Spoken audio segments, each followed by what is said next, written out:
नमस्कार दोस्तों, स्वागत है आप सभी का ऑनलाइन बोर्ड स्टडी चैनल में। सी टेट का पेपर मैं 1 कराता हूं और आप सभी को बता दूं कि 21 जनवरी 2022 का जो ऑनलाइन एग्जाम पेपर हुआ था उस पेपर का आज मैं ईवीएस पेडागोजी कराऊंगा और इतने मज़ेदार तरीक़ा से कराऊंगा कि आपको कहीं भी प्रॉब्लम नहीं होगा और ट्रिक के माध्यम से भी कराऊंगा आप सभी को। अगर मेरे यहाँ पेडागोजी करते हैं 100+ नंबर आपका आएगा। सभी पेडागोजी मैं अच्छे तरीक़ा से कराता हूँ और लाइव का जो समय जो है वह दिन में 11 बजे और शाम को 7:30 पर है। 2 लाइव चल रहा है, इसमें कोई भी पेडागोजी कराऊंगा, आप लोग शामिल होइएगा। तो आज का जो पेपर है वो काफ़ी मज़ेदार होने वाला है, 21 जनवरी का पेपर। तो चलिए शुरू करते हैं पर्यावरण का पेपर। चलिए, प्रथम क्वेश्चन है कि हमारे देश, क्वेश्चन पढ़िए आप सभी कोई। लिखा हुआ है क्या कि हमारे देश के किस भाग में अधिकांश व्यक्ति अपने घर के आंगन में, ये पकड़ने वाली बात है, घर के आंगन में टेपियोका और नारियल उगाते हैं, इनका उपयोग करके स्वादिष्ट भोजन तैयार करते हैं। तो आप लोग केरल मार के आइएगा। लेकिन यही क्वेश्चन पूछता कि नारियल के तेल में मछली फ्राई करके खाते हैं तो गोवा में होता। ठीक है, उत्तर यहाँ पे घर के आंगन में नारियल का पेड़ लगाने का काम केरल में होता है। चलिए नेक्स्ट प्रश्न, पक्षी की उस प्रजाति का नाम क्या है जिसके नर पक्षी अनेक सुंदर घोंसला बनाते हैं। मतलब जो मर्द होता है वह काफ़ी अच्छा सुंदर घोंसला बनाता है और मादा पक्षी उसमें केवल घोंसला चुनते हैं और उसमें अंडा देते हैं। मतलब सीधी सी बात है कि उसका जो मर्द है पक्षियों में वह घोंसला बहुत सारा बनाएगा घोंसला, और उसका जो वाइफ है उस पक्षी का जो घोंसला उसको पसंद आ जाए उसी घोंसला में अंडा देगा और नहीं तो अंडा नहीं देगा। अगर यह घोंसला पसंद है, नहीं है तो नहीं देगा। अगर पसंद आया तो अंडा दिया, नहीं तो नहीं। बोले तो नखरा चलता है इसमें भी। तो कौन सा पक्षी है भाई? तो उस पक्षी का नाम है वीबर पक्षी या बाया पक्षी। ठीक है, D is the right answer. Next question पाते हैं, ध्यान से आप सभी को जवाब दीजिएगा। देखिए काफ़ी बड़ा प्रश्न है और दूरी और दिशा का प्रश्न है, इसके लिए बोर्ड की आवश्यकता पड़ता है और दूरी दिशा करके आप लोग इसको बना लीजिएगा। हम केवल आपको पेडागोजी कराऊंगा। ठीक है, डिस्प्ले छोटा होने के कारण से मैं नहीं करा पा रहा हूँ, लेकिन एक दिन ऐसा व्यवस्था कर दूंगा जिससे कि आपको दिक्कत नहीं होगी। चलिए क्वेश्चन, डॉक्टर ने किसी व्यक्ति को प्रतिदिन दवाई के साथ हरे पत्तेदार सब्जियां, आंवला, गुड़ खाने का सुझाव दिया। यह व्यक्ति रोगी होना चाहिए जो पीड़ित है, सभी को पता है। इसमें क्या पाया जाता है? आयरन। आयरन से क्या? अनीमिया। ठीक है, बहुत बेटर जिन्होंने ये किया। ब्रांज बोलते हैं कांसे को। जो मिश्र धातु है किस चीज़ से मिलकर बनता है? तो मैं आपको बता देता हूँ, ब्रांज का जो मिश्र धातु है Cu+Sn है, कॉपर और टीन। इसका सूत्र होता है, कॉपर बोले तो तांबा, टीन का Sn होता है। आपका उत्तर यहाँ बी पर जाएगा और जिन्होंने बी किया उन सभी का सही जा रहा है। नेक्स्ट प्रश्न है कि दुनिया में प्रसिद्ध पश्मीना के बारे में नीचे दिए गए कथनों पर विचार करें। पश्मीना एक बकरी की प्रजातियां हैं, उस पर बताना है क्या क्या उसका खासियत है, विचार करना है। तो दोस्तों मैं आपको बताऊं कि ये एक कूट है और इस कूट में बताना है कौन कौन सही जा रहे हैं। यह साल पश्मीना एक साल में 6 स्वेटर के बराबर गर्मी देता है। पश्मीना का एक साल बोले तो चादर खरीदने जाइएगा तो 6 गो स्वेटर के बराबर इसका गर्मी होता है एक साल का। ये सही है। दूसरा बात कि कोमल पश्मीना पहाड़ी बकरी की एक खास नस्ल से एकत्र किया जाता है जो 5000 मीटर बोले तो 5 किलोमीटर ऊंचाई पहाड़ों पर रहती है। ये भी सही है पश्मीना के बारे में, और नोट कर लीजिए पश्मीना के बारे में, बहुत बेटर चीज़ है। अत्यधिक सर्दी से बचने के लिए बकरियों के शरीर पर गर्म बाल की परत उग आती है। वहाँ पे काफ़ी सर्दी पड़ती है जिसके कारण वहाँ पे गर्म बाल उग आता है, ये भी सही है। पतले बालों को बकरियों के शरीर से काटने के बाद पश्मीना द्वारा बुनाई की जाती है। तो पतले बालों को, है ना, यहाँ पतले बालों यहाँ पे गलत जा रहा है, पतले बाले के बारे में कोई चर्चा नहीं है पश्मीना के बारे में। तो उत्तर आपका होगा ए, बी और सी। सी आपका सही जाएगा, ठीक है। तो आप लोग मिलान कर लीजिए। नेक्स्ट क्वेश्चन पर आते हैं, डी होगा यहाँ पे आंसर। नेक्स्ट क्वेश्चन है कि किस वर्ष भुज है गुजरात में भूकंप आया था जिसमें कम से कम हजारों लोगों की मृत्यु हो गई। और गुजरात के भुज की चर्चा करें तो वहाँ हमेशा भूकंप आते रहता है, ठीक है। भूकंप के झटके थोड़े मोड़े दिन भर में महसूस हमेशा होते रहता है। तो विनाशकारी भूकंप आया था जिसमें काफ़ी लोग मरे थे। तो ये 2004 की घटना है, याद रखिएगा आप सभी को, ठीक है। आगे बढ़ जाए, सॉरी 2004 की बात नहीं है, 2001 की बात है। कब की बात है? 2001 की बात है, जो जब उसमें विनाशकारी भूकंप आया था। क्लियर?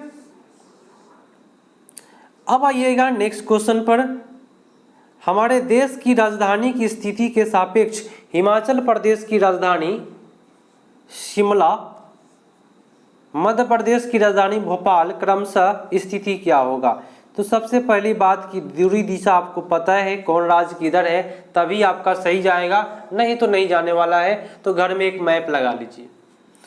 तो क्या करें, हमारे देश की राजधानी दिल्ली, दिल्ली आपका बीच में है। सुनिएगा मेरी बात ध्यान से। दिल्ली आपका भारत के बीच में है, दिल में है बसा हुआ। और यहाँ से क्या, दिल्ली के सापेक्ष हिमाचल प्रदेश की राजधानी शिमला, तो हिमाचल प्रदेश ठीक आपके दिल्ली के उत्तर में पड़ता है ऐसे। और यहाँ से मध्य प्रदेश जाने की बात कर रहा है तो मध्य प्रदेश इसके सामने में आगे पड़ता है, तो इसके उत्तर में पड़ता है शिमला दिल्ली के, और दक्षिण में पड़ता है मध्य प्रदेश। तो उत्तर और दक्षिण आपका उत्तर हो जाएगा। नेक्स्ट प्रश्न पर आइए। मजेदार प्रश्न मैं कराऊंगा आप सभी को। प्रश्न है कि शिमला हिमाचल प्रदेश में रहने वाला कोई व्यक्ति पहले भोपाल जाता है, पहले भोपाल का भ्रमण करना चाहता है। तो हिमाचल प्रदेश मैंने बोला कि ऊपर दक्षिण में है, और वहाँ से भोपाल गया सीधा सीधा, ठीक है, भ्रमण करना चाहता है। इसके पश्चात गांधीनगर गुजरात जाना चाहता है। तो भोपाल के सामने सामने पश्चिम में गांधीनगर गुजरात पड़ता है। तो उसकी यात्रा किस दिशा में होगी पहले? तो उसकी यात्रा पहले कौन सी दिशा में हो रहा है? तो दक्षिण दिशा में, है ना। 69 का जो उत्तर जाएगा आपका वह पहले दक्षिण दिशा में, उसके बाद गुजरात गया तो पश्चिम दिशा में। सही जा रहा है ना आपका? चलिए नेक्स्ट क्वेश्चन पढ़ाइए। हमारे देश के किस राज्य या केंद्र शासित प्रदेश की सीमा अरब सागर से लगती है?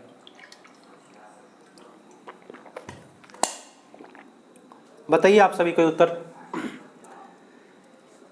तो अरब सागर में आंध्र प्रदेश नहीं लगेगा, पुडुचेरी नहीं लगेगा, पश्चिम बंगाल नहीं, कर्नाटका, महाराष्ट्र और केरला, 3 राज्य लगता है। गोवा भी लगता है, गुजरात भी लगता है। 3 राज्य जो आपसे पूछा जा रहा है आजकल अधिकांश एग्जाम में। चलिए, विशेष प्रकार का नृत्य जिसे चेराव कहते हैं कहाँ के लोग द्वारा किया जाता है? चेराव नृत्य काफ़ी प्रसिद्ध नृत्य है जो मिजोरम के लोग करते हैं, आप सभी को पता है। नेक्स्ट है कि यदि आप भारत के मानचित्र पर सरल रेखा ए बी कोलकाता पश्चिम बंगाल बिंदु ए पर है और वहाँ से पुडुचेरी तक खींचे तो बिंदु बी के सापेक्ष बिंदु ए की दिशा क्या होगी। तो मैं आप सभी को बता देता हूँ कि आपको मैप एक घर में लगा लीजिए, कौन राज किधर है। आपको अगर याद रहेगा तो कम से कम 2-4 क्वेश्चन पूछ दे रहा है कोई सेशन में, ठीक है। तो इसको करके आइएगा आप लोग। तो हम बता देते हैं आपको, उत्तर पूर्व की दिशा में है यहाँ पे, ठीक है। आपका उत्तर डी हो जाएगा। नेक्स्ट है, उस महिला व्यापारी खिलाड़ी का नाम क्या है जिसने 12 वर्ष की आयु में वजन उठाने का अभ्यास आरंभ कर दिया था और 123 केजी का वजन उठाने में सफलता प्राप्त की और अंतर्राष्ट्रीय स्पर्धाओं बोले तो कंपटीशन में 19 मेडल जीते थे, वो भी भारत के बाहर। तो उनका नाम है, जो आंध्र प्रदेश की महिला है, वह कर्णम मल्लेश्वरी है। क्लियर। नेक्स्ट क्वेश्चन ध्यान से, ये भी क्वेश्चन बनाने वाला क्वेश्चन है और मेरे पास डिस्प्ले छोटा होने के कारण मैं नहीं बता पाता हूँ जो भी बनाने वाला क्वेश्चन है, लेकिन काफ़ी मज़ेदार है। एक सेशन में इसका बोर्ड पर ही कराऊंगा, ठीक है। जितने भी दिशा वाले क्वेश्चन बन रहे हैं, समय वाले, ट्रेन वाले क्वेश्चन, सभी को एक दिन मैं बोर्ड पर कराने का कोशिश करूंगा, आप लोग देख लीजिएगा। तो यहाँ आपका उत्तर 48 किलोमीटर प्रति घंटा है। पहले दिशा निकाल करके औसत चाल बराबर होता है कुल दूरी बटा कुल समय, आपका उत्तर आएगा 48। तो चलिए केवल क्वेश्चन करते हैं पेड़ा और ऑब्जेक्टिव टाइप। मसालों का वह समूह जिसके प्रत्येक सदस्य को केरल में उगाया जाता है। केरल में कौन कौन सा मसाला होता है ये बताना है। तो केरल में काली मिर्च होता है, लेकिन केरल में आपका हल्दी नहीं होता है, ठीक है। केरल में आपका तेज पत्ता होता है, काली मिर्च होता है, छोटी इलायची, बड़ी इलायची, है ना, इलायची आपका होता है केरल में। केरल में आपका लाल मिर्च नहीं होता है, काली मिर्च होता है, लाल मिर्च नहीं होता है। तो यहाँ आपका सबसे बेटर है कि केरल में तेज पत्ता, काली मिर्च, इलायची याद कर लीजिए, काफ़ी बेटर है। नेक्स्ट, ईवीएस के संदर्भ में बच्चा अपने वातावरण को निम्न में से किस ढंग से देखता है। देखिए अब आया पेडागोजी का।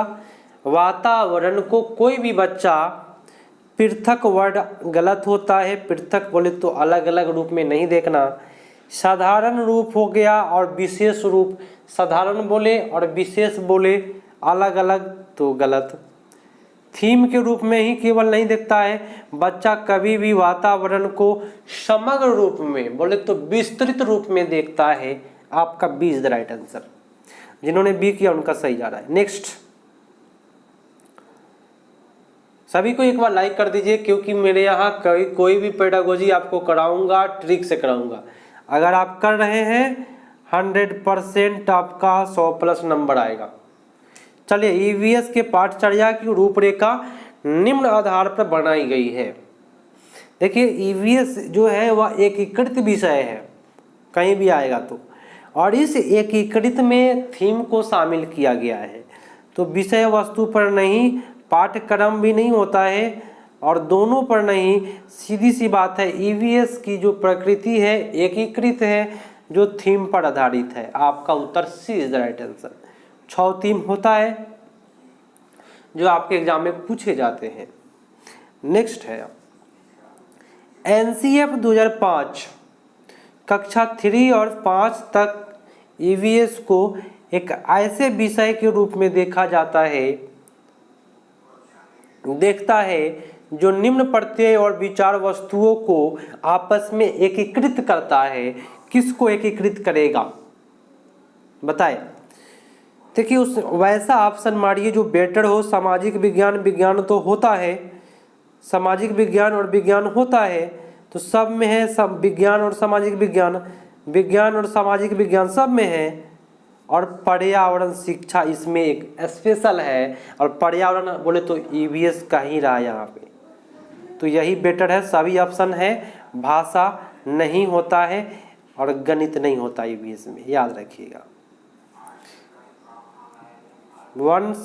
3 से 5 तक गणित नहीं होता है, 1 से 2 तक होता है। गणित के माध्यम से ईवीएस सिखाया जाता है। क्वेश्चन है कि ईवीएस की अध्यापिका को अपनी ईवीएस की कक्षा में निम्न में किन चुनौती का सामना करना पड़ता है। फर्स्ट आपका ऑप्शन दिया हुआ है, क्या ऑप्शन है, ध्यान से देखिएगा। कक्षा में बहुसंस्कृति कयाम, बहुत अच्छी बात है। प्रत्येक विद्यार्थी की भावनाएं, बहुत अच्छी बात है, सबका भावना जरूरी है समावेशी में। प्रत्येक के समुदाय संस्कृति की जीवन शैली, तो प्रत्येक के जो भी समुदाय संस्कृति की जीवन शैली है वो भी सही जा रहा है। लेकिन कक्षा में अनुशासन, उसकी व्यवस्था, ये गलत है। आपका ABC सही गया। नेक्स्ट है, प्राथमिक स्तर में ईवीएस पढ़ाने का सबसे उपयुक्त लक्ष्य है। सबसे उपयुक्त लक्ष्य क्या है? ईवीएस के विभिन्न प्रत्ययों के वर्णन एवं परिभाषा विकसित करना, ये आपका गलत हुआ।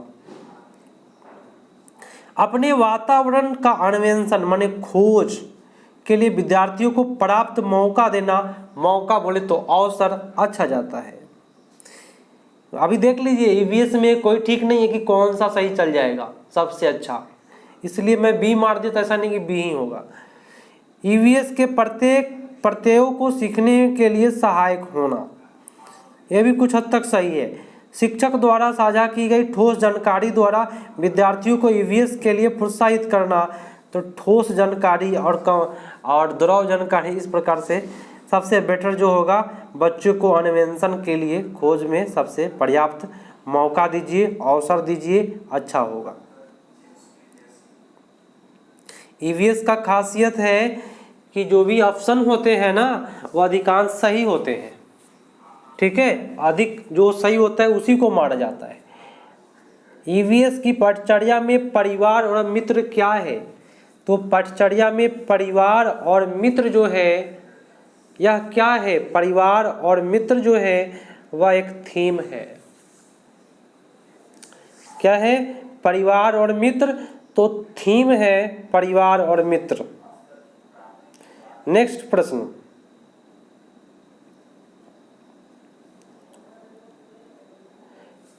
अर्थपूर्ण ईवीएस की शिक्षा संभव हो सकती है यदि, कब संभव हो सकती है? ध्यान से, विद्यार्थियों को स्थानीय अनुभव, आपका घर का अनुभव और विद्यालय के अनुभव से संबंधित, दोनों हो गया। स्थानीय और विद्यालय के अनुभव से संबंधित, तो दोनों जा रहा है, अच्छा बोला। विद्यालय के ज्ञान का प्रयोग की रचना के लिए किया गया है, तो केवल विद्यालय की बात हो रहा है, इसलिए गलत। विद्यार्थियों के स्थानीय अनुभव को उचित महत्व नहीं दीजिए, गलत बात है। शिक्षित ईवीएस के शिक्षक के अनुभव का प्रयोग किया गया है, तो शिक्षित ईवीएस के अनुभव, ये भी आपका गलत है। सबसे बेटर आपका ए जा रहा है, विद्यालय और आपका स्थानीय। नेक्स्ट, ईवीएस की शिक्षा में शिक्षकों द्वारा किए गए क्रियाकलाप के पश्चात प्रामाणिक और अर्थपूर्ण शिक्षा हेतु डैश होना चाहिए। क्या होना चाहिए? तो विचार विमर्श होना सबसे बेटर जरूरी है, तभी आपका अर्थपूर्ण शिक्षा प्राप्त होगा, आपका हो पाएगा, ठीक है। सूची बनाना नेगेटिव जाता है, याद करना नेगेटिव, पुनरावृत्ति आपका नेगेटिव, तो ये तीनों ऑप्शन गलत होंगे। ईवीएस की कक्षाओं में सामूहिक गतिविधियों द्वारा सीखने को बढ़ावा दिया जाता है, क्योंकि सामूहिक गतिविधि क्या करता है? सहपाठी अधिगम को उपलब्ध कराता है, ये अच्छी बात है ना। यह विद्यार्थियों के सामाजिक आदान प्रदान को भी सुधारता है, ये भी अच्छी बात है। लग रहा है कि कहीं कूट ना हो, लेकिन देख लीजिए कूट नहीं है। कौन कौन सही जा रहे हैं देख लीजिए, 2 सही गया। यह विद्यार्थियों को सहपाठी और सामाजिक अधिगम उपलब्ध कराती है और सुधार लाती है, तो सबसे बेटर जो ऑप्शन है, इसी में सारा ऑप्शन को समाहित कर दिया गया है। ए बी भी सही था, लेकिन सभी ए और बी जो ऑप्शन है सब इसी में लगाया हुआ है। यहाँ पे तो भाई अकेला केवल लगा दिया है, इसलिए गलत हुआ, ठीक है। तो निम्नलिखित में ईवीएस के अधिगम में प्रक्रिया कौशल को चिन्हित करता है। तो नोट मारिए आप लोग, फटाफट नोट मारिए। प्रक्रिया कौशल के अंतर्गत आपको नोट कर लीजिए, क्योंकि ये रटने वाली चीज़ है, याद रखने वाली चीज़ है। प्रक्रिया कौशल को चिन्हित करता है तो मात्र एक वर्गीकरण, वर्गीकरण करने पर ही प्रक्रिया कौशल चिन्हित हो पाता है। वर्णन से नहीं होगा, आस्मरण तो गलत ही होता है, कथन कारण नहीं होगा। तो प्रक्रिया कौशल के लिए क्या करिएगा, वर्गीकरण करेंगे। सबसे बेटर आपका उत्तर ए इज द राइट आंसर। पानी फेंक के रख, ठीक है। नेक्स्ट क्वेश्चन कि ईवीएस की शिक्षा में शिक्षकों द्वारा अभिभावकों एवं समुदाय की भागीदारी को बढ़ावा देने का सबसे उपयुक्त उद्देश्य क्या है, बताइए। अभिभावक और समुदाय को बढ़ावा देना है तो सबसे उपयुक्त उद्देश्य क्या है। ऑप्शन है कि शिक्षक को विद्यार्थियों के सामाजिक सांस्कृतिक पृष्ठभूमि को जानने का अवसर, बहुत अच्छी बात है, अवसर देना है यहाँ। बी में है कि राष्ट्र की नीति को प्रस्तावना का पालन करना, प्रस्तावनाओं का पालन करना, ये पालन करना, ये थोपा जा रहा है जबरदस्ती नियम कि पालन करो इसका। विद्यालय में अनुशासन बनाए रखना, ये भी आपका रॉन्ग जा रहा है। विद्यार्थियों को जानना और उसकी शिक्षा में उनका मार्गदर्शन करना, तो सबसे बेटर जो आपका ऑप्शन है वह ए ही जा रहा है, ठीक है। नेक्स्ट क्वेश्चन पाइए। क्वेश्चन है कि प्राथमिक स्तर पर ईवीएस की बंद करो, प्राथमिक स्तर पर ईवीएस की कक्षाओं की चुनौतियां और विशेष समस्याओं को भली प्रकार संबोधित निम्न प्रकार से किया जा सकता है। कैसे किया जा सकता है ये बताना है। व्याख्या एवं विचार विमर्श के द्वारा, तो व्याख्या ये आपका गलत है, विचार विमर्श सही जा रहा था। मुक्त विवाद, जहाँ पे खुला विवाद चल रहा है तो ज़्यादा खुला विवाद भी आपका गलत है। मुक्त माने फ्री, व्याख्या द्वारा फिर से आया तो सबसे बेटर क्या, विचार विमर्श, उसके बाद वाद विवाद, काफ़ी बेटर हुआ। D is the right answer. Next है ईवीएस में बच्चों को के सीखने का गुणात्मक आकलन निम्न द्वारा किया जा सकता है। गुणात्मक आकलन कैसे किया जाएगा, किसके द्वारा करेंगे, तो बच्चों के विचार का अभिलेख, अवलोक की रिपोर्ट, जो भी विचार अभिलेख किया उसका रिपोर्ट रखिए। गुणात्मक आकलन करना है तो रिपोर्ट रखना पड़ेगा। प्रक्रिया कौशल का अवलोकन भी करना पड़ेगा कि बच्चा क्या कर रहा है। पेपर पेंसिल से दूरी बना लीजिए, पेपर नहीं लिखा या कागज पेंसिल लिखना फंसाने के लिए। टेस्ट, उपलब्धि टेस्ट बोले तो परीक्षा, और मैंने बोला कि आप परीक्षा से दूरी बनाएं, ठीक है। नेक्स्ट क्वेश्चन, निम्नलिखित में ईवीएस शिक्षण में रचनात्मक आकलन का उपकरण है। रचनात्मक मूल्यांकन कब होगा, पोर्टफोलियो से पता चलता है कि बच्चा क्या चीज में आगे है। दृष्टांत अभिलेख, देखा हुआ कोई भी चीज को बच्चे को कहिए कि लिख करके बताओ, बोले तो बीती हुई घटना कैसे बीता उसको लिख के बताओ, ठीक है। दर मापक पैमाना, ये भी आपका सही जाता है या रचनात्मक आकलन में। दर, अवलोकन एवं रिकॉर्ड लिखना, तो रिकॉर्डिंग तो गलत होता है, लेकिन यहाँ पे रचनात्मक आकलन कर रहा है तो आप सभी तरीका से आप रचनात्मक आकलन शामिल करके कर सकते हैं। D is the right answer. और आज का लास्ट प्रश्न है, आप सभी को पता है कि ईवीएस का जो क्वेश्चन होता है 61 से लेकर के 90 तक होता है, और मैं जो भी करा रहा हूँ ऑनलाइन पेपर का करा रहा हूँ, और काफ़ी बेटर तरीका से जो भी पेपर है आप लोग देख लीजिए। प्लेलिस्ट में सभी वीडियो देखिए मेरा, कहीं भी आपको प्रॉब्लम नहीं होगी। चलिए, अंगुलियों और अंगूठे के छाप के उपयोग से पशुओं के वाई क्या लिखा हुआ है, समझने वाली बात है। वाई में लिखा मतलब वाई का मतलब बता रहा है क्या कि उंगलियों तथा अंगूठे की छाप के उपयोग से पशुओं के एक्स में कह रहा है कि चित्र बनाना। उंगलियों का उपयोग करके आप लोग कोई यूट्यूब चैनल पर देखे होइएगा या कोई इंडिया गॉट टैलेंट में भी उंगली के प्रयोग से चित्र बनता है, परछाई के द्वारा लाइट पड़ के जो चित्र बनता है घोड़ा का, आदमी का, सब बनाया जाता है। तो कह रहा है कि एक्स और वाई को पहचाने। एक्स क्रिया है, चित्र बनाना क्या है ये बताना है आपको। चित्र बनाना क्या है, क्रिया है, और वाई क्या है, संज्ञा है। क्योंकि अंगुलियों और छाप से पशुओं के, ये क्या है, संज्ञा है। पशुओं माने संज्ञा, जातिवाचक संज्ञा होगा। चलिए, एक्स क्रिया परक क्रिया है और वाई क्या है, पाठ्य वस्तु है ना। एक संज्ञानात्मक क्रिया है, नेगेटिव पॉजिटिव भी देख लीजिएगा। और वाई क्या है, पाठ्य पुस्तक का है। बात सही है, पाठ्य पुस्तक वाई तो है ही। एक संज्ञानात्मक है, माने जानकारी की चीज है।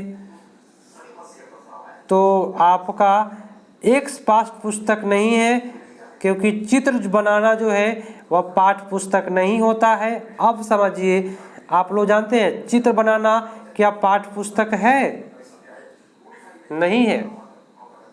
तो ये गलत है, आपका ए, बी और सी सही जाएगा। तो दोस्तों, जो भी मैं पेपर कराया हूँ आप सभी को पता है कि ये जो पेपर था 21 जनवरी 2022 का पेपर था। सभी कोई लाइक कर दीजिए। और ईवीएस का पेडागोजी का प्लेलिस्ट है, सभी प्लेलिस्ट को देखिए। 4 से 5 वीडियो अभी तक मैं काफ़ी बेटर तरीका से बताऊं, और भी बताया हूं, लेकिन अभी 4 से 5 देखिए जो हाईलाइट चल रहे हैं काफ़ी बेटर तरीका से, तो आपका पेडागोजी काफ़ी बेटर हो जाएगा। दोस्तों, क्या करना है, आप सभी से एक रिक्वेस्ट है कि आप लोग लाइक करें, मेरा मनोबल बढ़ेगा। तो आपका सभी पेडागोजी मैं ट्रिक से कराऊंगा। हिंदी का डिमांड मांग बढ़ रहा है, क्योंकि आजकल जो हिंदी पेडागोजी पूछ रहा है वह काफ़ी हार्ड पूछ रहा है, और ये बहुत चिंता का विषय है। पहले हिंदी पेडागोजी काफ़ी इजी पूछता था, लेकिन अब हिंदी पेडागोजी काफ़ी हार्ड में जा रहा है। तो इसको भी मैं कराऊंगा आपको अच्छे तरीक़ा से। डरने की बात नहीं है, छोड़ेंगे नहीं, जब तोड़ेंगे नहीं तब तक छोड़ेंगे नहीं, ठीक है। तो याद रखिए, मिलते हैं अगले पार्ट में। और आप लोग 7:30 शाम में भी आइएगा, और 11 बजे दिन में भी शामिल तो हुए ही हैं। तब तक के लिए धन्यवाद। जय हिंद।